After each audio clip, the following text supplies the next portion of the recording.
ఆంధ్రప్రదేశ్ సమాజం పైన ఆంధ్రప్రదేశ్ రాజకీయాలపైన వేయాలి అన్న ఆలోచనలో ఉన్నట్టుగా కనబడుతోంది. Right sir. ఇక నెక్స్ట్ టాపిక్ వచ్చి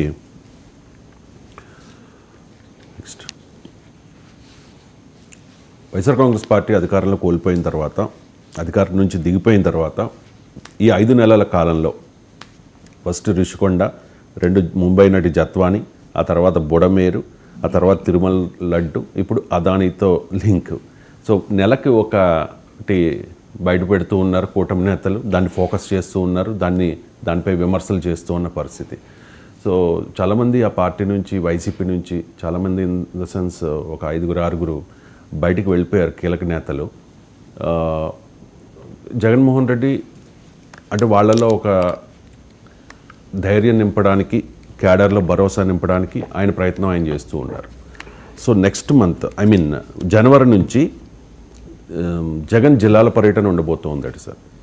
సో ప్రతి జిల్లాలో కూడా 26 జిల్లాల్లోనూ ఆయన పర్యటించబోతూ ఉన్నారు. మళ్ళీ పార్టీ క్యాడర్లో ఉత్సాహం నింపే ప్రయత్నం చేస్తారు అని చెప్పేసి. సో మీకు అంటే అధికారంలో ఉన్నప్పుడు చేయని పని ప్రతిపక్షం ఉన్నప్పుడు చేస్తున్నాడు.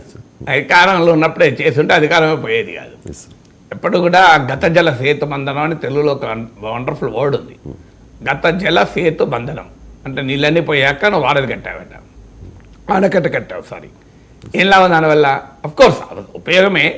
కానీ జగన్మోహన్ రెడ్డి పైన ప్రధానమైన విమర్శ ఏంటి? ఆయన నాయకులు పట్టించుకోలేదు, నాయకులకు యాక్సెసిబుల్ లేడు, ప్రజలకు యాక్సెసిబుల్ లేడు. ప్రజల్లోకి వెళ్ళిన బ్యారికేడ్లు పెద్ద ఎత్తున పోలీస్ బలగాల మధ్య తప్ప జనానికి యాక్సెసిబుల్ లేడు అనేది. ఇప్పుడు మహారాష్ట్రలో ఉద్ధవ్ ఠాక్రే పైన అదే విమర్శ. ఉద్ధవ్ ఠాక్రే వర్సెస్ ఏక్నాథ్ షిండే వచ్చినప్పుడు ఏక్నాథ్ షిండేకి వచ్చిన అడ్వాంటేజ్ అదే. మీకు లోక్సభ ఎన్నికల్లో క్లియర్గా ఉద్ధవ్ ఠాక్రే శివసేనకు లీడ్ వస్తే, మీకు అసెంబ్లీ ఎన్నికల్లో ఏక్నాథ్ షిండేకి లీడ్ వచ్చింది. కారణము ఉద్ధవ్ ఠాక్రే ఇది ఎలిటిస్ట్.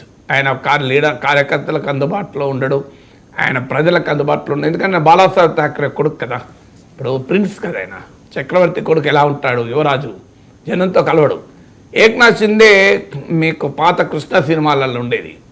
సో రాజా అంతఃపురం నుంచి ఒక రాజు ఉండేవాడు, జనం నుంచి పురాడు ఇంకో రాజు వెళ్ళేవాడు. నాకు గుర్తు అప్పుడు సింహాసనం ఇట్లాంటి సినిమాలు వచ్చాయి పాత రోజుల్లో కృష్ణవి. సో అలా ఏక్నాథ్ షిండే ఏమో జనం నుంచి వచ్చిన నాయకుడు, ఉద్ధవ్ ఠాక్రే ఏమో అంతఃపురం నుంచి వచ్చిన నాయకుడు. ప్రజలు జనం నుంచి వచ్చిన నాయకునికి జేజేలకు పలికారు. అది చరిత్రలో కావచ్చు, సినిమాలో కావచ్చు, ఇప్పుడు కావచ్చు, ఎప్పుడైనా ప్రజల నుంచి వచ్చిన వారికి జేజేలు పలుకుతారు. సో అందువల్ల ఇక్కడ కూడా మీరు గమనిస్తే ఉద్ధవ్ ఠాక్రే అదే అనుభవం, జగన్మోహన్ రెడ్డి అదే అనుభవం, కేసీఆర్ కూడా అదే అనుభవం. నిజంగా కేసీఆర్ ప్రజా ఉద్యమం నుంచి వచ్చిన ముఖ్యమంత్రి అయినా ప్రజలకు అందుబాటులో లేడు, నాయకులకు అందుబాటులో ఉండడు అనే విమర్శే కేసీఆర్ని దెబ్బతీసింది. సో జగన్మోహన్ రెడ్డి కూడా అదే దెబ్బతీసింది. జగన్మోహన్ రెడ్డి దాన్ని అధికారంలో ఉన్నప్పుడు గుర్తించలేకపోయాడు. ఎందుకంటే చుట్టూ ఉన్న మంది మాగదులు ఏమి పవర్ఫుల్ అంతా మొత్తం జగనే అంటున్నారు, నీ భారీగా గెలుస్తావు ఈసారి 101 వైనాట్ 175 అని జగన్ నినాదం ఇచ్చాడు. ప్రజలు వైనాట్ 11 అన్నారు. వీళ్ళు వైనాట్ 175 అంటే వైనాట్ నాట్ ఈవెన్ 17 కాదు, 15 కాదు, 11 ఇచ్చారు. సో అంటే మీరు ప్రజలకు దూరం అయితే ఏం జరుగుతుంది? కారణం ఏంటంటే ఫీడ్బ్యాక్ కూడా ఉండదు. ఇప్పుడు కార్యకర్తలు నాయకులతో కలిస్తే రియల్ ఫీడ్బ్యాక్ నీకు అర్థమవుతుంది. కార్యకర్తలు నాయకులతో కలమంది రియల్ ఫీడ్బ్యాక్ ఎక్కడికి వెళ్ళి అర్థమవుతుంది? చుట్టూ ఉన్న వాళ్ళు చెప్పేస్తారు. నాకు ఇప్పటికి గుర్తు, దుబాక ఎన్నికకు ముందు ఒక సందర్భంలో కేసీఆర్ మాట్లాడినప్పుడు నేను అన్నాను, మీకు అంటే కాంగ్రెస్ పార్టీ అడ్రస్ లేకుండా పోయింది, ఇక కాంగ్రెస్ తనకు ప్రత్యర్థి కాదు అని అనుకుంటున్న రోజుల్లో లేదు. అపోజిషన్ స్పేస్లో మీరు ఒక అపోజిషన్ పార్టీని దెబ్బతీయవచ్చేమో కానీ అపోజిషన్ స్పేస్ను దెబ్బతీయలేరు. అపోజిషన్ స్పేస్లో బీజేపీ దూసుకొస్తుంది అని చెప్పాను. కేసీఆర్ ఏమన్నాడంటే, ఏం చెప్తారండి ప్రొఫెసర్ గారు, బీజేపీ ఎక్కడండి, బీజేపీ పాడా అన్నాడు.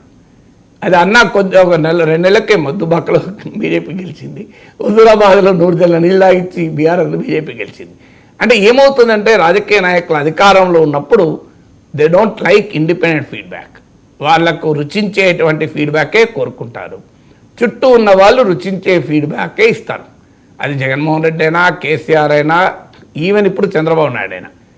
మీరు ఇండిపెండెంట్ ఫీడ్బ్యాక్ అంగీకరించరు. ఇండిపెండెంట్ ఫీడ్బ్యాక్ ఎవరైనా ఇస్తే వాళ్ళని శత్రువులాగా చూస్తారు. ఇండిపెండెంట్ ఫీడ్బ్యాక్ ఇచ్చిన వాళ్ళని తన ప్రత్యర్థుల గులాంలాగా చూస్తారు, అమ్ముడు పోయినలాగా చూస్తారు. కానీ అర్థం చేసుకోరు. కానీ ఏమవుతుంది, ఇండిపెండెంట్ ఫీడ్బ్యాక్ ఇస్తే కనీసం నీకు you can make a course correction. ఇప్పుడు కూడా మన ఉమెన్ బాడీలో కూడా మీరు గమనించండి, చాలా సందర్భాల్లో మనకు రోగాలు సడన్